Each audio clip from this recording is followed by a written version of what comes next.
जौनपुर जिले के कुछमुच गांव में पहले 75 वर्षीय संघरू राम और 35 साल की महिला की शादी चर्चा में थी। लेकिन फेरों के अगले दिन ही संघरू की मौत ने पूरे इलाके को हैरान कर दिया। उनकी पत्नी मनभावती की जुबानी जब यह कहानी बाहर आई तो हर कोई सन्न रह गया। मनभावती ने बताया, सुहागरात पर देर रात तक तो वो सिर्फ मुझसे बातें करते रहे, शादी और बच्चों को लेकर भविष्य की योजनाएं बताते रहे, पर किसे पता था कि सुबह तक सब खत्म हो जाएगा। सुबह अचानक तबीयत बिगड़ी और अस्पताल ले जाने से पहले ही सब खत्म हो गया। गौरा बादशाहपुर थाना प्रभारी प्रवीण यादव ने बताया कि पोस्टमार्टम रिपोर्ट में साफ हो गया है कि संघरू राम की मौत शॉक कोमा से हुई है। यह प्राकृतिक मौत है। किसी तरह की कोई संदिग्ध बात सामने नहीं आई। किसी दवा का कोई ओवरडोज या साइड इफेक्ट नहीं है।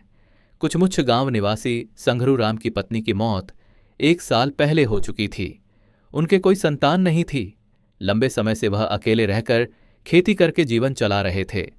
परिवार और संतान का सहारा न होने के कारण वह अक्सर कहते थे कि उन्हें दोबारा शादी करनी चाहिए।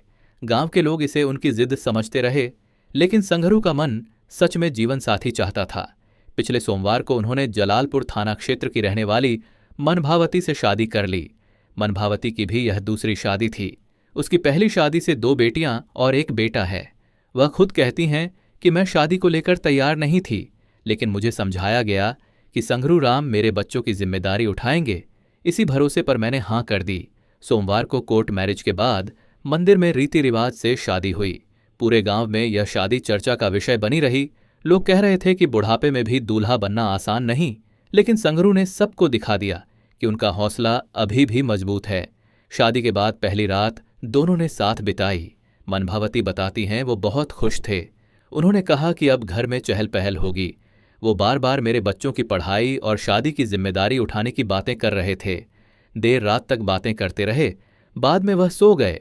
उनका व्यवहार बिल्कुल सामान्य था। लेकिन अगले ही दिन सुबह जब संघरू उठे तो अचानक उनकी तबीयत बिगड़ने लगी। घर वालों ने तुरंत उन्हें नजदीकी अस्पताल ले जाया, जहां डॉक्टरों ने मृत घोषित कर दिया। गांव वालों के अनुसार शादी से पहले संघरू ने अपनी 5 बिस्सा जमीन बेच दी थी। इस जमीन से उन्हें 5 लाख रुपये मिले थे। उन्होंने मनभावती को शादी की तैयारी के लिए 20,000 रुपये भी दिए थे। इस पैसे से कपड़े, गहने और शादी के अन्य सामान खरीदे गए। गांव वालों का कहना है कि संघरू शादी को लेकर बहुत उत्साहित थे। वे बार बार कहते थे कि अब उनका घर फिर से बस जाएगा और खालीपन दूर हो जाएगा।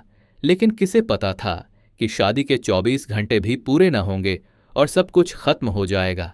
हर आंख नम, हर जुबान पर सवाल। संघरू राम की मौत ने सबको गहरे सदमे में डाल दिया है। मनभावती के चेहरे पर दर्द साफ झलकता है। वह कहती हैं, उन्होंने मेरे बच्चों के लिए जिम्मेदारी लेने का वादा किया था। मुझे लगा था कि अब जिंदगी संभल जाएगी, लेकिन वो चले गए और मेरे लिए फिर से अकेलापन छोड़ गए।